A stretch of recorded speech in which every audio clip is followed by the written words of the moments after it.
Olá, meu nome é Maria Cláudia Bicudo e nós estamos aqui para o programa voltado para leigos e vamos dar início às apresentações.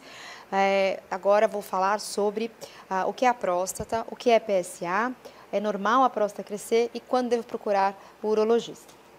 Então, o que o urologista faz? Essa é uma pergunta bastante recorrente e o urologista é o médico que vai cuidar de todo o trato urinário, que representa os rins, que é quem produz a urina, o ureter, por onde essa urina é drenada para a bexiga, que armazena esse conteúdo, e o trato genital do homem, que também compreende a próstata, o pênis e os testículos.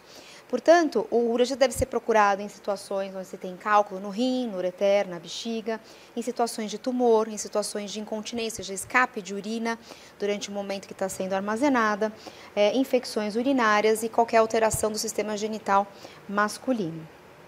A próstata, ela é uma glândula cuja localização é bastante caprichosa. Ela fica logo abaixo da bexiga e envolve o canal da urina, a uretra, que é quem conduz a urina armazenada para fora do corpo. E ela tem uma função de produzir parte daquilo que compõe o esperma, que é onde vai ser conduzido os espermatozoides produzidos pelo testículo. As doenças que podem acometer a próstata principalmente são a hiperplasia prostática benigna, que é o crescimento benigno da próstata, e o próprio nome enfatiza essa condição de que se trata de um crescimento relacionado ao envelhecimento e que é benigno e nada tem a ver com a condição do câncer de próstata, que é uma outra situação que acomete a bexiga. Como vocês podem ver na figura, a próstata é dividida em algumas zonas e o crescimento benigno da próstata geralmente acomete a zona central, que é justamente esta zona que vai envolver o canal da urina, por isso que o crescimento da bexiga, o crescimento da próstata leva aí uma dificuldade para urinar, por uma questão até mecânica na passagem do fluxo, e o câncer de próstata geralmente acomete as zonas mais periféricas e mais distantes do canal, por isso é uma doença com um crescimento silencioso e os sintomas urinários vão aparecer numa condição de a doença esteja mais localmente avançada. O PSA, portanto, é um exame de sangue, um exame feito de laboratório. Isoladamente, ele tem pouco valor e ele se refere a uma proteína que a próstata naturalmente produz, como parte dos seus componentes que vão compor aí o sêmen. Ele tem uma função fisiológica, que é justamente uma vez ejaculado este conteúdo, que se torna na condição gel, ele liquefaz para liberar esses espermatozoides para que a fecundação aconteça. Os valores alterados não necessariamente vão representar uma situação de câncer de próstata, uma vez que qualquer coisa que possa estar acontecendo com a próstata pode impactar na produção dessa proteína e, portanto, sinalizar algum tipo de manifestação. Entretanto, esse é o melhor marcador que nós temos disponível no momento, mas é importante frisar de que ele não é tumor específico. A hiperplasia prostática, ela se refere então a um crescimento benigno da próstata. Esse crescimento ele acontece por diversos fatores, dentre eles a própria questão hormonal, e a próstata ela passa a crescer a partir mais ou menos dos 50 anos e não necessariamente isso vai produzir sintomas, mas quando acontece são sintomas relacionados a essa dificuldade que a bexiga encontra para poder esvaziar o seu conteúdo, como o jato fino, o esforço para urinar, uma sensação de esvaziamento incompleta. Como vocês podem ver aqui na figura, o primeiro gráfico mostra casos de autópsia, onde o peso da próstata foi medido pela idade. Então, com a idade, o tamanho da próstata ele naturalmente irá aumentar. Entretanto, quando nós vemos o quadro ao lado, em situações onde nós temos a próstata aumentada e a necessidade de procedimento cirúrgico para o seu tratamento, esse número decai bastante. Então, ele é um processo relacionado ao envelhecimento, onde grande parte dos homens vão experimentar essa situação, mas que nem todos vão ter os sintomas relacionados a esse tipo de acometimento e muito menos aqueles que irão necessitar de procedimento cirúrgico para o seu tratamento. Aqui o crescimento da próstata mostrando então essa condição de estrangulamento ou de estreitamento do canal da urina e que traz por si repercussões sobre a bexiga, que é justamente esse órgão motriz que vai contrair para que a urina seja então eliminada, e na dificuldade a bexiga passa a sofrer alterações com o espessamento da sua parede, com formações de divertículos, que são pequenas bolsinhas diante de um enfraquecimento da bexiga, e essa é uma condição que pode ser evolutiva até que a bexiga evolua com uma falência e retenção de urina. A hiperplasia da próstata é importante que sejam realizados exames, isso vão ser discutidos em outras aulas, como ultrassom, exame de toque, e o tratamento vai desde tratamento medicamentoso até tratamento cirúrgico. O câncer de próstata, ele é mais frequentemente acomete a zona periférica, como vocês veem na figura, está mais distante do canal da urina. Ele não tem sintomas na fase inicial e ele pode aparecer numa próstata independente do tamanho da próstata. Então, as duas situações acometem a próstata e pode ser até de maneira concomitante ou não. Então, aqui as relações que o PSA guardam com as diferentes situações. No câncer de próstata, quando nós colocamos os níveis de PSA, a alteração no toque ou não, que é uma associação que se faz importante, vejam que quanto maior, mais elevado o PSA diante de um toque alterado, a chance de nós estarmos diante de um câncer de próstata chega a 95%. Por outro lado, nós também vemos que o PSA ele pode aumentar com o aumento da próstata, uma vez que a próstata cresce, nós temos mais células produzindo a mesma proteína e podemos ter uma elevação do PSA, que serve nessa condição como um marcador de prognóstico com relação à progressão, ao crescimento da próstata, mas que vejam que o PSA também vai estar aumentado. Então, aqui o exame da próstata, o famoso exame de toque, e por que fazê-lo, né? Qual que é a necessidade deste exame? Então, pela própria posição anatômica da próstata, que eu mostrei no início, ela guarda uma relação bastante estreita com o reto, e o exame permite com que a gente sinta a consistência, identifique nódulos, para poder, conjuntamente ao PSA, chegar a uma suspeita de alteração. Então, essa é uma informação bastante importante. Nós podemos ter situações onde o PSA é normal e o toque é alterado. Isso nos chama atenção para que nós podemos prosseguir com a avaliação do diagnóstico e tentar identificar o câncer de próstata. E por que isso acontece? A necessidade de que a célula esteja tendo uma produção de PSA, e às vezes quando o tumor pode ser muito agressivo, ele deixa de produzir essa proteína e ela deixa de ser um marcador para que a gente possa se basear. E essa situação ela pode acontecer em até 20% dos casos. Entretanto, quando nós realizamos as duas formas de propedêutica, seja o PSA e o exame de toque, nós reduzimos essa probabilidade de falha de 0 a 8%, e daí a necessidade de se fazer os dois procedimentos. Então, no Brasil, até 2/3 dos homens com mais de 40 anos não realizam exame de toque e cerca de metade nunca realizou o exame de PSA, que são os dois exames bastante importantes para que a gente faça esse diagnóstico. E por que essa situação acontece? Esses são dados levantados da Sociedade Brasileira de Urologia com uma série de questões, onde envolve uma falha de prioridade, falta de cultura, até um receio de que possa encontrar alguma coisa alterada, e nós entendemos que a melhor forma de agir com relação a essas questões é de fato a informação com a necessidade de todos os exames que têm que ser realizados. Então, a Sociedade Brasileira de Urologia recomenda que seja realizado esse screening, para detecção do câncer de próstata em homens sem antecedente familiar a partir dos 50 anos e em homens com questões especiais como antecedente familiar, indivíduos afrodescendentes, obesidade, que representam fatores de risco para o câncer de próstata a partir dos 45 anos. Entretanto, outras condições podem impactar a próstata e o PSA ele pode se manifestar de elevado, como eu disse, ele é uma proteína que a próstata naturalmente fabrica, nas situações onde existe o crescimento da próstata, onde existe infecção e acometimento geralmente bacteriano da próstata, e isso são diagnósticos diferenciais para o câncer de próstata e que independem da idade para avaliação. Então, diante de uma alteração no sintoma urinário, diante de dificuldade para urinar, de febre numa situação de infecção, o médico deve ser procurado para fazer esse tipo de avaliação e distinção. Então, vocês sabiam que ainda hoje os homens vivem menos que as mulheres? Então, esse é um dado da Organização Mundial de Saúde, dependendo do lugar onde é avaliado, chega a diferença de 5 a 7 anos, e essas diferenças podem ser situações preveníveis ou detecção precoce de situações em que nós podemos melhorar a condição de sobrevida, certamente impactam sobre isso. E as principais causas de morte nos homens são, em primeiro lugar, as cardiovasculares, com o acidente AVC, o acidente vascular cerebral, o infarto agudo e os próprios cânceres, seja o pulmão, a próstata, inclusive, que é o segundo tipo de tumor que mais acomete o sexo masculino. Então, quando eu devo procurar o urologista? Eu devo procurar o urologista quando eu tiver qualquer alteração na próstata, seja ela pelos sintomas urinários, seja pela uma indicação formal com a minha própria idade, para que eu possa fazer essa avaliação e detecção precoce do câncer.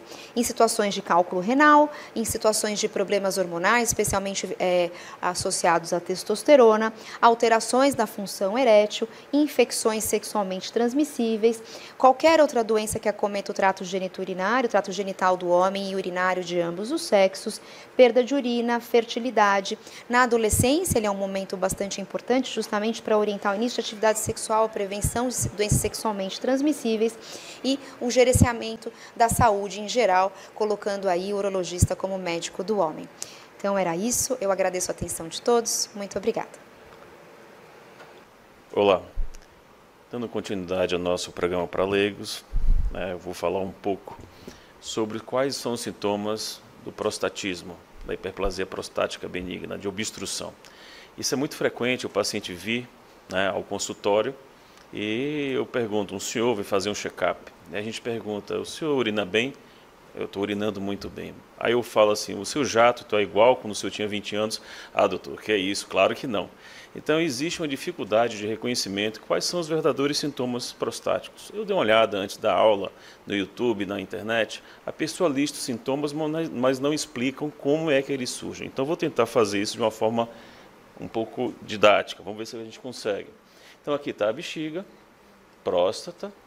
A uretra atravessa a próstata como se fosse um túnel. Consequentemente, quando há um crescimento prostático, a uretra será comprimida. E isso levando à obstrução. Só que esse processo não acontece do dia para a noite.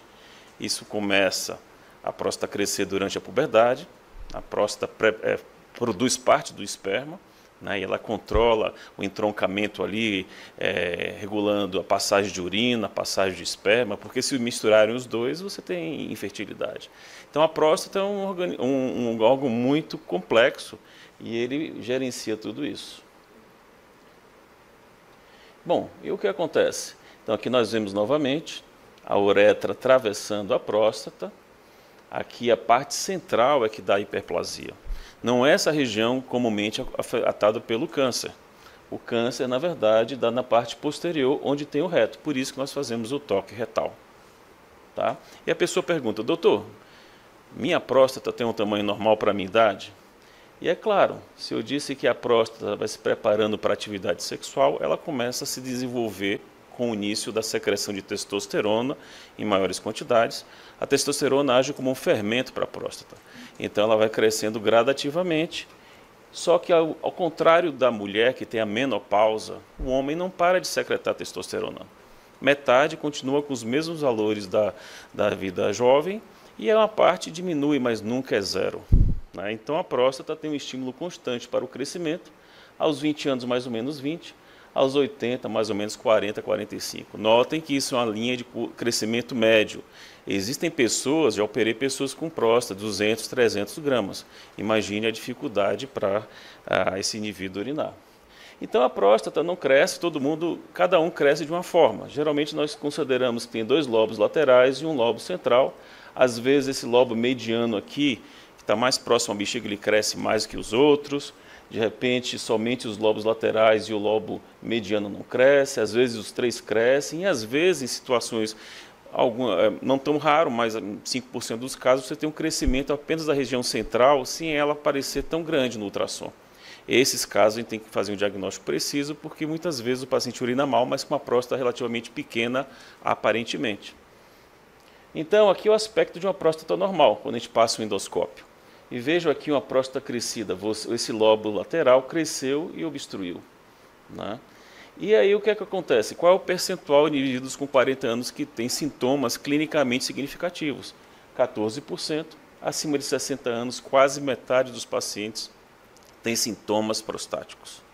Então, o indivíduo de 40 anos, se você for perguntar, ele não urina com a mesma força, né? Ele já tem sintomas de obstrução ao fluxo, mas ele não tem sintomas irritativos. Então, para ele está tudo bem, está confortável.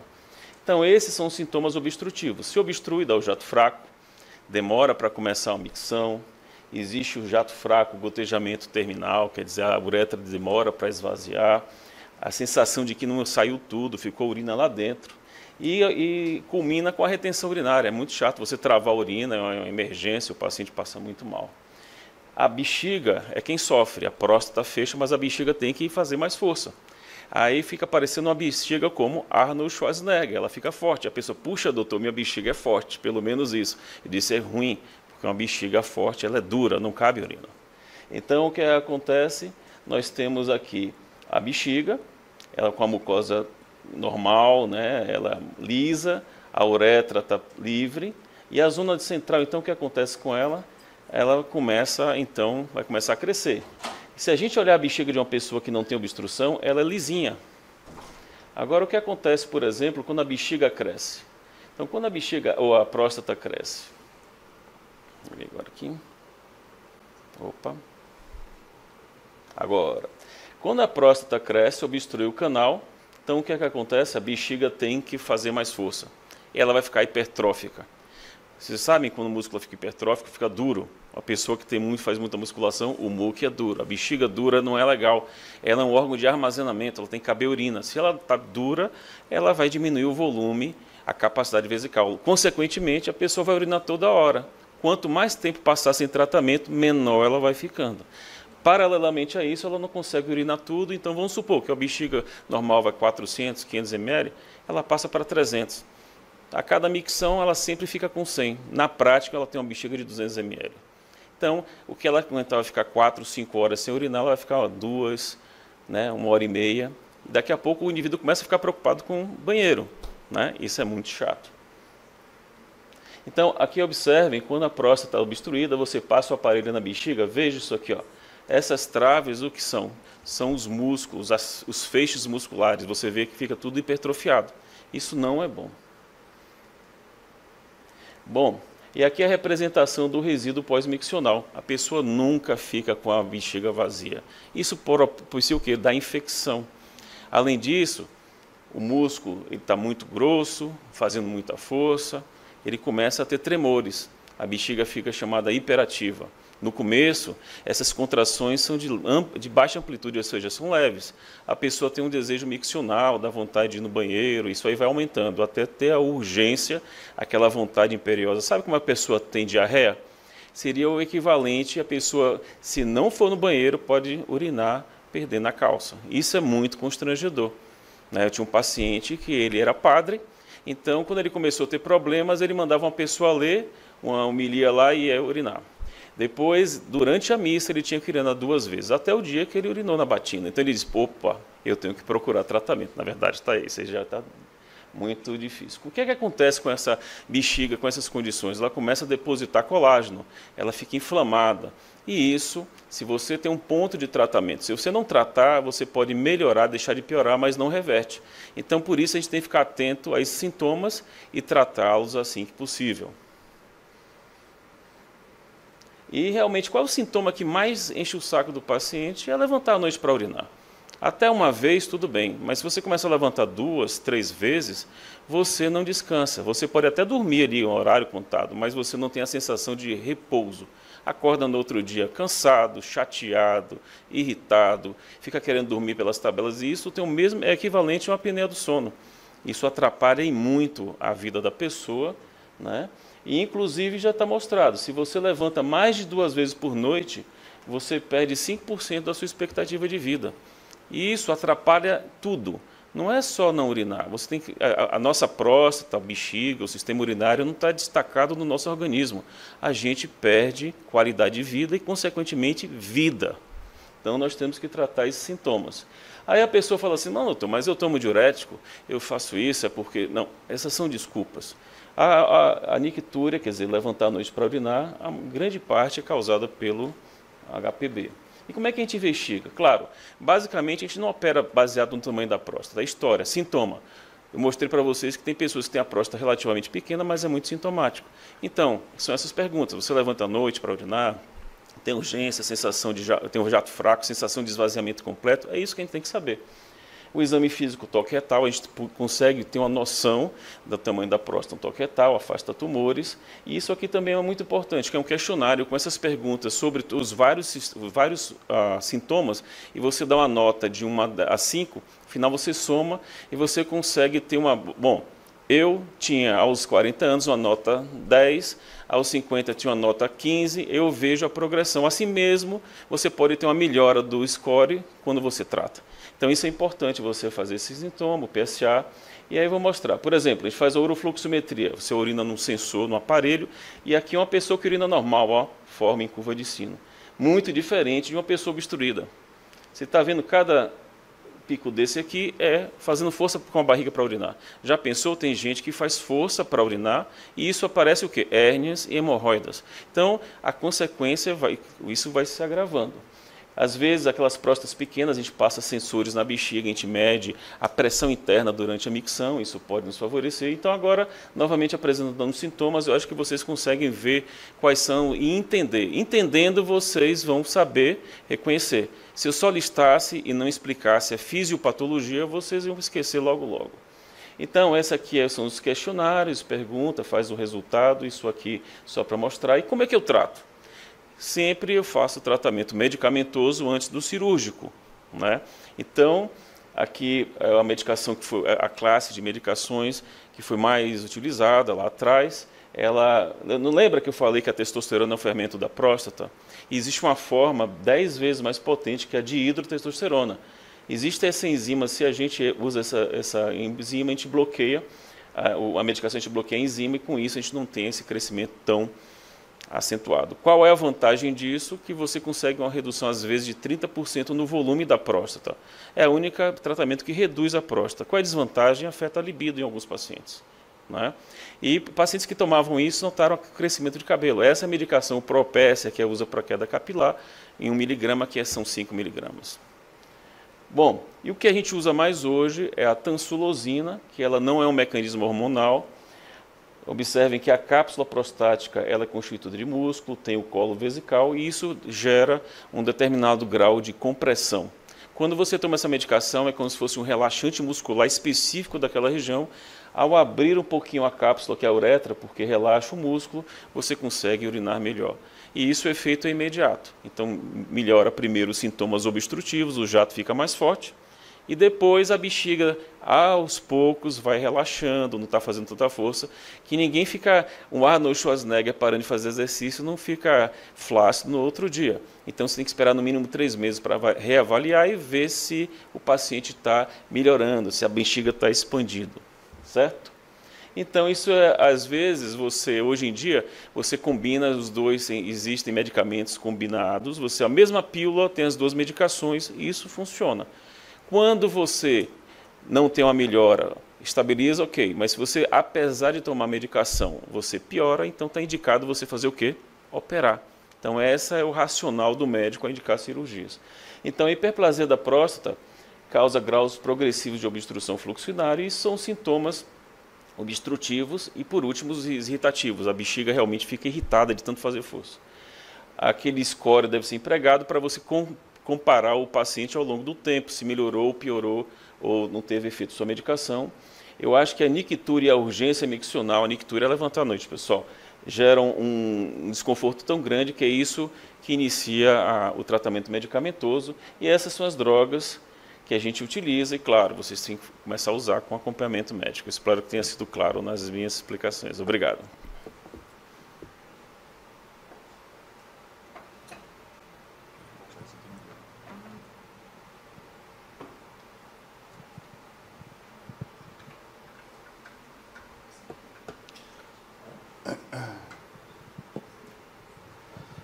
Muito bem, pessoal. prazer enorme tê-los vocês aqui, presencial, quem está nos acompanhando na internet. Primeiro, antes de tudo, eu quero parabenizar a doutora Maria Cláudia por essa iniciativa, junto com o doutor Cristiano, que é o presidente da Comissão Científica, o doutor Wagner, presidente do Congresso. Isso é importantíssimo, essa iniciativa da SBU São Paulo, dentro do Congresso Paulista de Urologia, tentando voltar a informação para um público não médico, tá? Porque a gente sabe que informar também é cuidar. Isso é importantíssimo. Tá? Então, estou muito feliz de estar aqui. Talvez de todas as palestras que eu dei no Congresso, essa daqui é que eu vim mais feliz para dar essa palestra aqui. E o que eu vou falar um pouquinho? A gente vai falar sobre quando o paciente precisa do tratamento da hiperplasia cirúrgico da hiperplasia prostática benigna. E quais são esses procedimentos disponíveis? Eu não tenho nenhum conflito de interesse para essa palestra, então eu não sou representante, nem sou speaker de nenhum desses. Eu vou falar de todos os métodos aqui, inclusive citando nomes, mas fiquem tranquilos que eu não sou speaker de nenhuma das empresas. Uma coisa muito importante, pessoal, em relação a doenças da próstata, a gente tem que entender duas coisas muito importantes. Quando você ouve que alguém foi operado da próstata, a primeira pergunta que tem que vir na cabeça é: operado de quê? Hiperplasia prostática benigna, que é aquela doença que acontece dentro aqui da próstata e que obstrui o canal à saída da urina, ou se ele foi operado por adenocarcinoma, ou câncer da próstata, que, como a doutora Maria Cláudia já mostrou, é aquela doença que aparece na parte periférica da próstata e que muitas vezes não dá sintoma, ela é uma doença silenciosa. Tá? Ambas as doenças podem acontecer numa mesma próstata. E um paciente que tem uma próstata grande, não necessariamente ele tem câncer. Ele pode ter só hiperplasia prostática benigna. Então, essa é uma diferença fundamental para a gente continuar a nossa discussão aqui. Por que a gente tem que tratar a hiperplasia prostática benigna? Se a próstata não fosse embaixo da bexiga e não comprimisse o canal, ela poderia crescer e, eventualmente, não dar sintoma nenhum. Então, a gente trata a hiperplasia prostática benigna porque a gente quer salvar a função da bexiga. Tá? E a bexiga, uma vez que ela perde a sua função, como o doutor Leopoldo muito bem explicou aqui, não tem volta. Então, se eu perco o timing, se eu perco o momento de tratar essa próstata para que eu não perca a função vesical, não tem volta. Quando a bexiga perde toda a sua contratilidade e ela fica desse jeito aqui, o Arnold Schwarzenegger, como o doutor Leopoldo falou, ela perde a sua elasticidade. A bexiga ela tem que ter a capacidade de expandir, receber a urina e contrair de uma única só vez. Só que essa expansão da bexiga, ela vem por causa do colágeno, da elasticidade da bexiga. Na bexiga hipertrófica, ela vai perdendo esse colágeno e esse colágeno vai sendo substituído por fibrose, cicatriz. E ela não tem mais essa capacidade de expansão e muito menos de contração. Então, é isso, pessoal, é por isso que a gente trata a hiperplasia prostática benigna. Tá? Como a gente sabe que essa função da bexiga está prejudicada? O doutor Leopoldo também já falou, não vou me ater muito aqui, mas a gente tem sintomas. Então, acordar muito à noite, ir muitas vezes ao banheiro para urinar pouquinho, jato menor, mais fraco. E aí o urologista ele pode abrir mão de algumas ferramentas diagnósticas, como o ultrassom. O ultrassom ele vai ver o tamanho da próstata, ele vai ver o resíduo pós-miccional, quanto que fica de urina dentro da bexiga depois da micção, porque quanto maior esse resíduo, maior a chance de infecção e mostra que a bexiga não está esvaziando bem. E a gente tem, por último, a fluxometria e o estudo urodinâmico. É importante também, pessoal, que o estudo urodinâmico ele não é uma coisa obrigatória. Então, se você vai ser submetido a um procedimento cirúrgico, poxa, meu urologista não pediu a urodinâmica, muitas vezes os sintomas e os sinais são tão claros que você não precisa fazer um exame que não deixa de ser invasivo. Você tem que passar uma sonda pelo pênis, uma sonda pelo reto, para você medir a função da bexiga propriamente dita. Tá? Então, para casos específicos, a gente usa a fluxometria. Quando que eu opero? O doutor Leopoldo já falou sobre as medicações. Então, sempre a gente pode começar o tratamento medicamentoso. Eu vou operar por dois motivos. Ou porque esse tratamento medicamentoso não foi suficiente, ou seja, o paciente tem uma próstata muito grande e essa medicação ela não conseguiu murchar, não conseguiu relaxar a musculatura da próstata o suficiente para ele esvaziar bem a bexiga. Ou aquele paciente que toma medicação de uso contínuo, ele diz assim, eu não quero tomar medicação para o resto da minha vida. Eu quero já resolver isso daqui logo. Então, tem paciente que toma essa decisão, porque essa medicação, uma vez que ela entra, ela não volta. Você não tira a medicação. Ela se torna uma doença crônica. Tá? Então, tem pacientes que simplesmente dizem, eu não quero mais usar a medicação. O que é importante? Isso é importantíssimo, pessoal. A cirurgia para hiperplasia prostática benigna, lembra a diferença entre câncer e hiperplasia prostática benigna. Muita gente confunde que a cirurgia para hiperplasia prostática benigna, ela não é igual à prostatectomia radical para o câncer. Ela não mexe com a libido, ela não tira a vontade de ter relação. Ela não mexe com a testosterona, ela não diminui a testosterona. Ela não mexe com o orgasmo. Então, o paciente continua tendo prazer na hora da relação. E ela não mexe, principalmente, com a função erétil. Então, diferente da prostatectomia radical, que é a cirurgia do câncer, a cirurgia para a hiperplasia prostática benigna, ela não mexe nos nervos da ereção. Então, isso é fundamental o paciente entender, até para que ele não tenha aquele medo de dizer assim, eu não vou para a cirurgia porque eu não quero prejudicar a minha função erétil. Tá? Então, isso é muito importante a gente falar com os pacientes. A única alteração que a cirurgia da hiperplasia prostática causa é uma coisa chamada ejaculação retrógrada. O que é ejaculação retrógrada? É aquela ejaculação que, a partir do momento que eu raspo a próstata, que eu trato a próstata, a parte interna, esse paciente ele perde a capacidade de exteriorizar o volume ejaculado. O ejaculado vem na próstata e, ao invés dele ir para frente, como a gente raspa essa parte interna aqui da bexiga, essa musculatura aqui da bexiga junto, esse ejaculado acaba ficando na região da próstata e da bexiga. Então, o paciente tem o orgasmo, ele tem a sensação do prazer, mas ele não exterioriza o ejaculado. Então, a única alteração realmente do pós-prostático, do pós-cirurgia da próstata e hiperplasia benigna, na função sexual, é o ejaculado. Quais são as nossas opções, pessoal?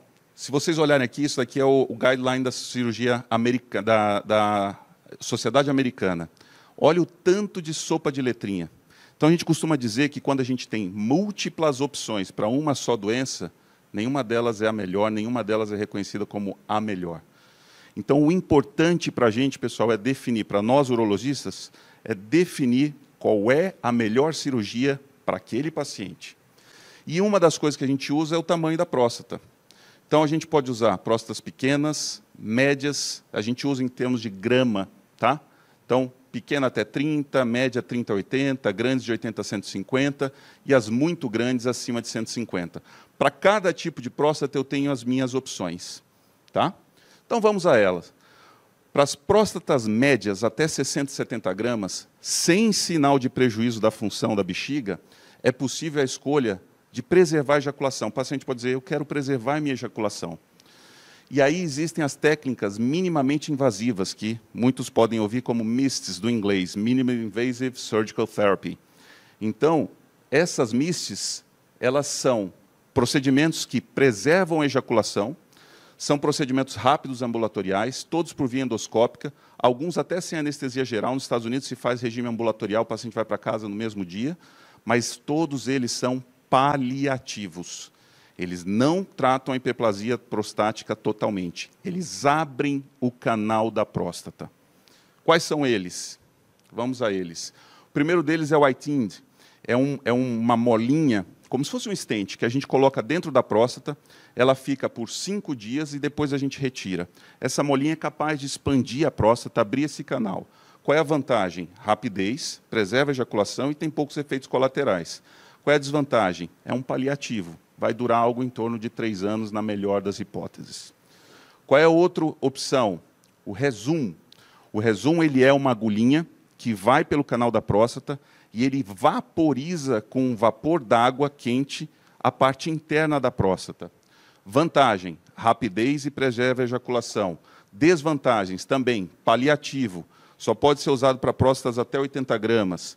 Ele tem mais tempo de sonda. Então, quando você vê o Rezum, por ele causar uma inflamação local, ele precisa, às vezes, o paciente precisa ficar mais tempo com a sonda, 3 a 5 dias no pós-operatório.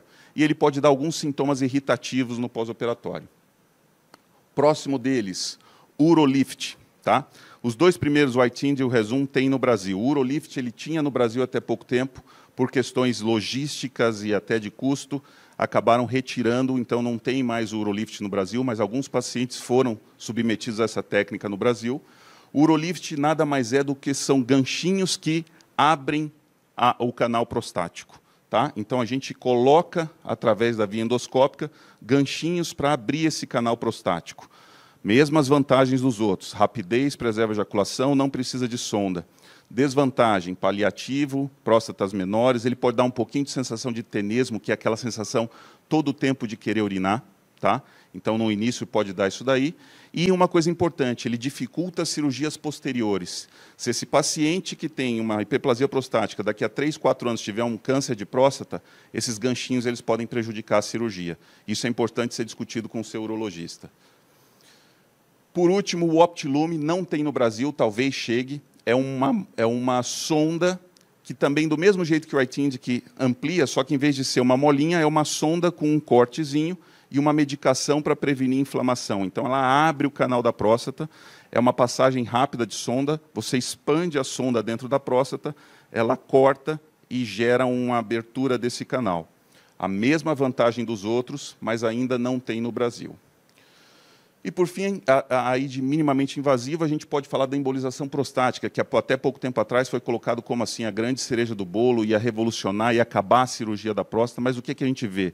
A embolização prostática ele é um método não invasivo, então é através de uma punção venosa, você não tem cirurgia, você não entra por via endoscópica, você não faz cirurgia de corte na barriga, mas o que ela faz? Ela murcha a próstata, porque ela para a irrigação da próstata, e nessa murchada da próstata, essa próstata diminui algo em torno de 20, 30 gramas.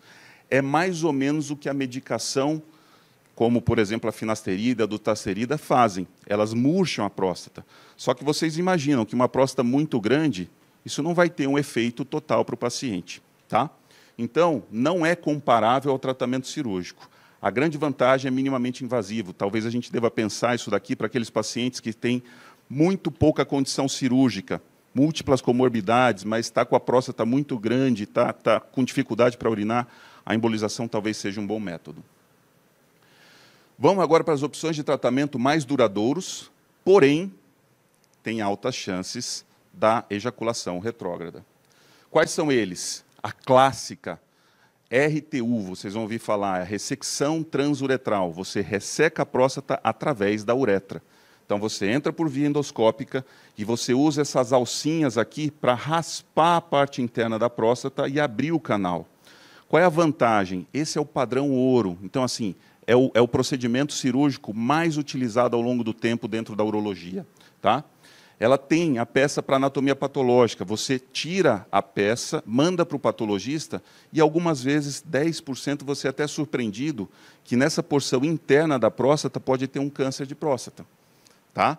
Então, são métodos que, quando ele tem um anátomo patológico, você consegue mandar material para o patologista, isso é uma vantagem, porque você tem a certeza de que aquilo realmente era uma hiperplasia prostática benigna e que não tinha nenhum câncer. Não impede cirurgias posteriores. Se eu tiver que fazer mais alguma cirurgia para frente, a RTU me propicia isso. Qual é a desvantagem? A alta chance de ejaculação retrógrada, você precisa de internação e uma anestesia geral. Geralmente o paciente passa de 1 a 2 dias no hospital fazendo uma irrigação depois da cirurgia para lavar algum sangue residual que ele tenha. E alguns sintomas irritativos no começo do pós-operatório, nos primeiros meses. Mas é o nosso padrão ouro. Uma coisa importante para vocês saberem, a diferença da bipolar e da monopolar. Vocês às vezes vão ouvir, doutor, RTU monopolar ou bipolar, o que é isso? É o tipo de soro, é o tipo de substância líquida que a gente usa para a cirurgia. Na monopolar, como eu tenho a passagem da energia, eu uso uma substância que ela é hiperosmolar, ela tem maior capacidade de entrar no vaso, e isso pode dar uma intoxicação hídrica no paciente. Ele fica muito cheio de líquido nos vasos sanguíneos. No bipolar, eu não tenho a preocupação com a energia elétrica, porque ela só fica na alça. Então, eu posso usar soro fisiológico. O soro fisiológico dá menos intoxicação hídrica, tem menos risco do paciente ter intoxicação hídrica. E o que isso repercute para mim? Eu tenho mais tempo para ressecar maior quantidade de próstata possível. Na monopolar, eu tenho algo em torno de 1 hora, 1 hora e meia no máximo. Na RTU bipolar, eu posso ampliar um pouquinho esse meu tempo de ressecção e eu consigo ressecar mais próstata. Outra opção que nós temos é o green light. Então, para pacientes, principalmente para pacientes anticoagulados, é a vaporização com laser verde. Tá? Então, o laser ele vaporiza a próstata. Ele vai passando ali na região do canal e ele vai vaporizando a parte interna da próstata. Não tem anátomo patológico, porque ele vaporiza. Mas é uma internação curta e sem sonda. Tá? Quais são as desvantagens? A mesma chance da ejaculação retrógrada, ele interna e faz anestesia geral e tem os sintomas irritativos no começo. Outro método, a enucleação endoscópica da próstata. Tá? Vocês vão ouvir tudo como LEP. O EP é Endoscopic Enucleation da próstata, Prostate Enucleation. Você pode fazer essa enucleação, ela é um pouquinho diferente da raspagem. Enquanto a raspagem você raspa do meio para fora, tirando bytes, tirando pedacinhos, na enucleação é como se a gente descascasse uma laranja de dentro para fora. Então, a gente vai por dentro da cápsula da próstata, tira aquela parte interna da próstata e só fica a parte externa. E isso é uma coisa importante. Todos esses métodos que eu estou falando, não esqueçam que se você for operado por hiperplasia prostática benigna, você tirou a parte interna, você continua tendo que fazer o check-up da próstata com PSA e, eventualmente, toque, porque a zona periférica, que é onde se produz, onde aparece o tumor, ela continua lá. Tá? Então, isso é uma coisa importantíssima também. Então, a enucleação é um método que a gente tem, hoje em dia, mais recente, de fazer isso, de enuclear a próstata, tirar essa parte interna, depois a gente joga essa parte interna para a bexiga e aspira com um morcelador. Ele vai aspirando e comendo o material e jogando para fora. Tá? Dependendo do tipo de energia que você use, vai ter um nome diferente. Então, se você usar o Holmium, é o HoLEP. Se você usar o Thulium Laser, é o ThuLEP. Se você usar o Green Laser, é o GreenLEP. E se você usar um eletrodo bipolar de RTU, é o BipoLEP. Tá? Então, não assustem com essas siglas, são todas a mesma coisa, só muda o tipo de energia que o urologista vai usar. Uma grande vantagem da enucleação é que, dentro mesmo do guideline da AUA, ela mostra que todos os tipos e tamanhos de próstatas podem ser tratados pela enucleação, desde as próstatas menores até as maiores. Quais são as vantagens da enucleação? Trata próstatas grandes, tem anátomo patológico, é via endoscópica sem corte, internação rápida, tem anátomo patológico, é definitivo para HPB, você tira todo o tecido prostático e não impede cirurgia de câncer depois. Quais são as desvantagens? Existe um pequeno risco de incontinência temporária no pós-operatório. É aquela incontinência que, se você fizer uma fisioterapia, resolve em até 3 meses. Mas pode ser desconfortável. Até 10% dos pacientes podem ter essa incontinência. Você tira tanto tecido que o paciente acaba perdendo um pouquinho a capacidade de reter a urina e tem esses escapes, essa incontinência temporária. Próstatas muito grandes, apesar da gente dizer que é possível fazer enucleação, mas é tempo dentro da uretra. O aparelho dentro da uretra ele vai causando uma isquemia, ele vai causando uma falta de sangue ali. Então, se eu tenho uma próstata, por exemplo, de 300 gramas, que às vezes a gente encontra, se eu fico muito tempo, 2, 3, 4 horas com o aparelho dentro da uretra, eu posso causar estreitamentos dessa uretra. Então, o urologista tem que ter isso em mente. Tá? Não prolongar as cirurgias. E, por fim, para aquelas próstatas muito grandes, eu tenho a prostatectomia simples, que é diferente da radical. Na simples, eu tiro só a parte interna da próstata. Eu posso fazer isso por cirurgia aberta, com o dedo, por cirurgia laparoscópica clássica, ou, mais recentemente, pela cirurgia robótica, que me dá um controle melhor do sangramento e do que eu estou fazendo. É para esse tipo de próstata, com projeção para dentro da bexiga, que a gente vê uma imagem, ó, isso daqui tudo é a próstata, essa é a bexiga, e a gente vê que a próstata ela vai crescendo para dentro da bexiga. Então, são para essas próstatas grandes que a RTU, aqueles métodos minimamente invasivos, eles não vão funcionar. Tá? Aqui tem que ser ou uma enucleação ou uma prostatectomia simples. E lembrando que, se a próstata é muito grande, A enucleação você vai ter muito tempo de aparelho na uretra, o que não é benéfico para o paciente. Quais são as vantagens da prostatectomia simples? É o melhor método para próstatas extra grandes, aquelas grandes, tem anátomo patológico e também é definitivo para hiperplasia prostática benigna. Uma internação mais prolongada, 5 dias de sonda, não é endoscópica e pode ter custos extras. Essas são as desvantagens da robótica. Mensagens finais, pessoal. Perguntas importantes para a sua consulta com o urologista. Qual é o tamanho da minha próstata? Como está a função da minha bexiga? É possível preservar a minha ejaculação, no meu caso? E quais são os métodos, doutor, que o senhor está mais adaptado e mais confortável para fazer? Tá? Por fim, pessoal, mais importante do que escolher o método é escolher o seu urologista. Tá? Então, não queiram escolher o método. Procurem um bom profissional que possa lhe orientar nessa jornada, nessa caminhada. Muito obrigado.